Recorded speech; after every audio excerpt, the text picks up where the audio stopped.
నిరుపేద విద్యార్థులు చదువుకునే గురుకుల పాఠశాలలో విద్యార్థులకు నాణ్యమైన భోజనాన్ని అందించేందుకు ప్రభుత్వం డైట్ ఛార్జీలను పెంచిందని రాష్ట్ర tourism corporation chairman Patel Ramesh Reddy అన్నారు. శనివారం సూర్యాపేట జిల్లా కేంద్రంలోని బాలుర గురుకుల పాఠశాలలో వారు డైట్ ఛార్జీల పెంపు నూతన మెనూ అమలు ప్రారంభ కార్యక్రమంలో వారు ముఖ్య అతిథిగా పాల్గొని మాట్లాడారు. శనివారం సూర్యాపేట జిల్లా కేంద్రంలోని బాలుర గురుకుల పాఠశాలలో డైట్ ఛార్జీల పెంపు నూతన మెనూ అమలు ప్రారంభ కార్యక్రమంలో రాష్ట్ర tourism corporation chairman Patel Ramesh Reddy ముఖ్య అతిథిగా పాల్గొని మాట్లాడుతూ రాష్ట్ర ప్రభుత్వం అన్ని గురుకుల పాఠశాలలో సంక్షేమ హాస్టల్లో డైట్ ఛార్జీలను పెంచిందని, 8 సంవత్సరాల తర్వాత 40% డైట్ ఛార్జీలను, అదేవిధంగా 16 ఏళ్ల తర్వాత కాస్మెటిక్ ఛార్జీలను 200% ప్రభుత్వం పెంచిందన్నారు. పేద విద్యార్థులకు మంచి చదువు అందించాలని ప్రతి మండలానికి ఇంటిగ్రేటెడ్ స్కూల్ ముఖ్యమంత్రి రేవంత్ రెడ్డి ప్రారంభించారని, 1వ తరగతి నుండి ఇంటర్ వరకు చదువుకునే విధంగా శ్రీకారం చుట్టారని తెలిపారు. బాలుర గురుకుల పాఠశాలలో బెంచీలు, బాత్రూంలు కట్టించే బాధ్యత నేను తీసుకుంటానని, అలాగే అదనపు తరగతి గదులు లేక ఇబ్బంది అవుతుందని, దీనిని ముఖ్యమంత్రి రేవంత్ రెడ్డి దృష్టికి తీసుకువెళ్లి నిధులు మంజూరు చేస్తానని అన్నారు. సూర్యాపేటలో నిర్వహిస్తున్న గురుకుల పాఠశాలలో పలు సమస్యలను సిబ్బంది తన దృష్టికి తీసుకువచ్చారని, ఈ విద్యాలయాన్ని తాను దత్తత తీసుకొని ముఖ్యమంత్రితో మాట్లాడి ప్రత్యేకంగా నిధులు తీసుకువచ్చి అభివృద్ధి చేసేందుకు చర్యలు తీసుకుంటానన్నారు. అనంతరం విద్యార్థులతో కలిసి మధ్యాహ్న భోజనం చేశారు. ఈ కార్యక్రమంలో ఎస్సీ సంక్షేమ శాఖ అధికారి Latha, RDO Chivemula, MRO, municipal chairman Annapurna, Congress senior నాయకులు doctor Rammurthy, principal Vidyasagar, councillor Ganga Bhavani, Shafiullah, Velugu Venkanna, Congress senior నాయకులు గట్టు శ్రీనివాస్, మదిరెడ్డి రమణారెడ్డి, ఫారూక్, జిల్లా కాంగ్రెస్ నాయకులు తదితరులు పాల్గొన్నారు.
Thank you, sir.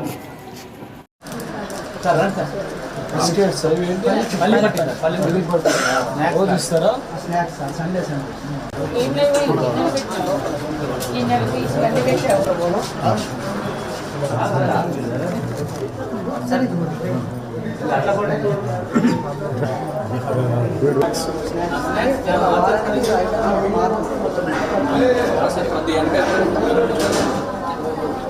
First class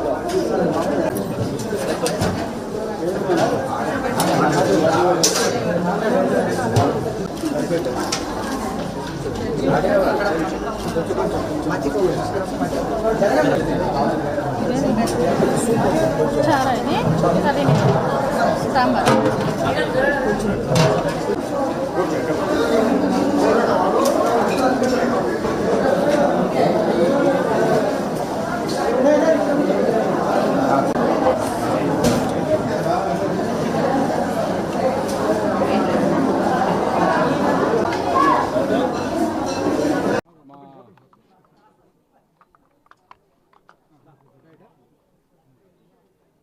మా పత్రికా సోదరులందరికీ నమస్కారం.